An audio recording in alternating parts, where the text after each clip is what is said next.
Whipple Family Misadventures Book 16 with Fanfare and Celebration Chapter 1.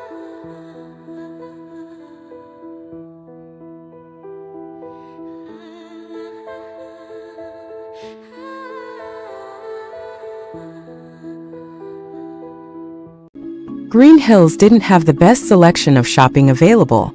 Besides the grocery store, there was another general store around the same size that had a little bit of everything all tossed under one roof.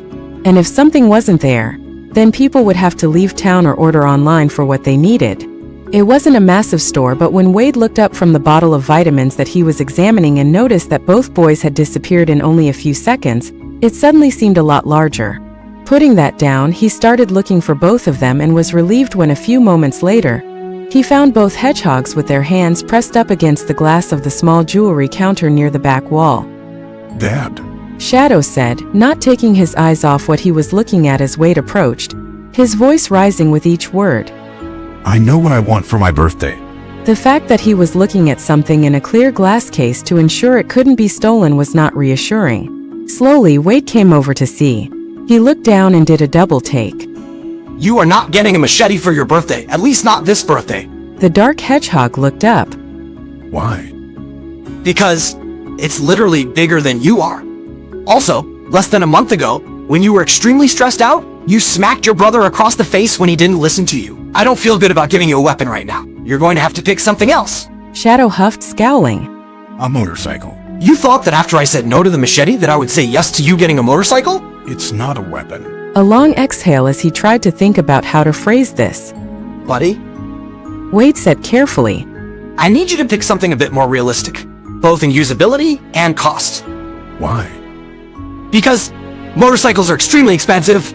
You're nowhere near big enough to control one or even be able to reach the pedals. There's laws about how old you have to be and the license you'll need to drive one, unless you want a toy one with a battery pack that you could probably outrun. Shadow's expression dropped so hard, it made Wade feel horrible. Keep thinking, okay? From behind him, he heard Silver. Dad, look! Turning, he saw the gray hedgehog still had his nose pressed against the glass case, standing on his tiptoes so he could look into it. Look how shiny those are. Standing over him, Wade saw what he was looking at and chuckled. Those are wedding rings, bud. Can I have one? No. Wade said as he managed to get the two of them away from that case and back to what he needed to buy before they left. Besides the fact that they cost more than what I make in a month, even if they were cheaper, it would also be really weird if I bought you a wedding ring. People buy them to give to the person they want to marry. Oh! Silver frowned in concentration, so focused that Wade had to grab his arm and tug him out of the way of a passing cart so he wouldn't get run over. Can I get a non-marrying ring? A really shiny one? It doesn't have to be expensive, just shiny. Shadow scowled at him. "No, you already got gifts when it was your birthday. It's almost mine. So that means it's my turn." I don't mean that I get it on your birthday, just that, guys. Wade interrupted. He pinched the bridge of his nose. He was too tired to deal with this kind of argument today, and then decided he could come back alone for what he needed to buy. Not today. Let's get muffins from the coffee shop. Hopefully that would distract them for future arguments. Plus, he was hungry. They had barely gone into the coffee shop and gotten in line when Wade looked down just in time to see Silver using his powers to pick up part of a muffin that was on the floor on the other side of the room. Put that down. He said under his breath, knowing the hedgehog could hear him. Silver looked up in surprise. It's still good. No, it's not. We are in public. Leave it alone. Wade said quietly. That was frustrating sometimes, as both of them were more than comfortable eating food off the floor. He was pretty sure Silver would happily eat out of the garbage can if allowed to, but in front of other people who would judge him and possibly think that he didn't feed them enough so they needed to scrounge was another thing. You can have a fresh one instead.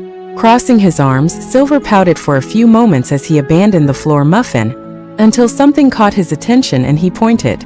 Look, it's Eric. Following his point, Wade also saw Eric on the other end of the coffee bar, leaning against the counter. In uniform as he was on duty, he had a coffee in one hand and was cheerfully talking with the male barista. At least he was until Silver shot over in his direction and threw both arms around his knees. Abandoning his spot in line, Wade hurried across the room after his son. Silver, you have to ask before you just hug people. It's fine. Eric said. Although the look of initial surprise followed by the way his smile seemed a little too forced seemed to betray that statement as he very softly patted the top of Silver's quills. Your foot doing better? You look better? Silver absolutely beamed up at him. Uh-huh. Maddie removed the stitches a few days ago, and I got new shoes. But I really like the Switch and play it almost every day. Shadow does too, but he's not ready to talk to you yet. Oh. Eric cast a quick glance toward Shadow, who was patiently still waiting for a muffin. Well, that's good. I thought you were really mean. Silver continued on happily, making Wade wince. But you're actually really nice. I like that. Thank you for helping me when I was hurt. Are you a dad? Why didn't you give it to us? I'm not. And, well, I thought you and your brother would have more use for it than I did. And you really enjoyed it that one time, and I have other video game consoles. Just that sentence made Silver's eyes light up. You do? Can I come to your house and try them? I really want. Silver. Wade said in a warning tone, immediately seeing the discomfort on the other man's face. What? Eric gently leaned down and started to unwrap himself from the hedgehog's grip on his legs. Probably not. But, if you want, you can bring the Switch with you next time you come to the station, and I'll play Mario Kart with you guys. Okay. There was a hard yank on Wade's arm and he looked down to see Shadow scowling at him, before giving a pleading look in the direction of the display case at the front counter. Right, sorry, Silver, come on, we'll see you later, Eric. By that point, almost every single person in the coffee shop was watching them. No matter how much the population of Green Hills saw them, they were still alien hedgehogs and people naturally just turned to watch and see what they would do. The lady at the front of the line smiled at the boys. They can go first. Thanks, but we're going to the back and we'll wait our turn like everyone else. Wade said. That was another thing he didn't want to encourage. When they finally got to the front counter, he frowned. What happened to Karen? The male barista, a man with dark skin and a well-kept beard, offered a kind smile. She's out right now. She'll be back tomorrow. Wade frowned at him, thinking there was something familiar about him, but didn't know what exactly. Shrugging it off, he ordered and paid for 3 chocolate muffins and another coffee for himself before the 3 of them claimed an outdoor table. Neither hedgehog was tall enough to look over the edge of the table, so both just held their muffin in their lap. Wade saw the 2 of them every day and still thought it was overwhelmingly adorable to see his 2 boys, dwarfed in massive chairs while eating their muffins. Sitting in the shade sipping coffee, Wade couldn't help but sit and think about this was his life now and how good it was. He was sitting with 2 alien kids, on Main Street and right out in full view for anyone to see, and no one cared. Every person who walked by definitely noticed them, but nobody freaked out or made a big deal about it. It had been less than a year since Sonic made his grand entrance and this town had changed so much since then. So, Shadow, you've been thinking about what you want to do for your birthday? Wade asked. The dark hedgehog nodded immediately. I know I don't want anything red velvet for my birthday. Silver looked up. What's wrong with red velvet? Nothing. I just like other flavors better. Shadow said and crammed the rest of his muffin into his mouth. Just as Wade pushed a handful of napkins across the table toward both of them as a clear hint, Eric breezed past their table and then stopped and turned around. Did Tom call you yet? He said there's some end-of-the-month security forms for May that you forgot to sign in a few spots and he needs to send them out tomorrow morning. Shoot. Wade muttered, glancing at his phone for the time. Doing all the wrap-up work that happened at the end of each month was something he disliked and dreaded. The only thing that was worse was handling all the end-of-year work. Guys, I gotta run back to work real fast. Silver looked worried. What about going to the bookstore? It's new comic book day. We have to hurry. Mrs. Ning only orders a few each week. Wade thought it would be great to be 11 years old again, and worrying about comic books was the most pressing thing on his mind. But since their small town wasn't big enough to warrant a comic book shop, the local new and used bookshop had started carrying a small selection of comic books, especially donated ones. The owners always commented on what great customers the 3 hedgehog boys were. Realizing dragging them with him to his work would most likely end up frustrating everyone, Wade made a quick decision. How about you guys go ahead by yourselves and I'll meet you there when I'm done? Both absolutely lit up. Really? Yeah, go on, and look both ways before crossing the street. He called after them as the 2 of them took off down the sidewalk. Both were guilty of that, but Silver especially was bad. He would get so wrapped up in whatever he was doing or thinking about, he wouldn't pay any attention to where he was going and everyone else around him. I am so sorry about them. Wade said to Eric as soon as the boys were gone. The younger man just shrugged. It's okay. I used to be really awkward as a kid. It's whatever. Plus, I prefer that to the growling, so that's nice. A bit weird, because I'm not used to kids, but much better than the growling. Wade nodded. You didn't have younger siblings or cousins when growing up? Eric shrugged. Not that I knew of. When Wade didn't respond, as he honestly didn't know what to say to that, the other man kept talking. You ever worry about the two of them being out in public alone? Eric asked casually.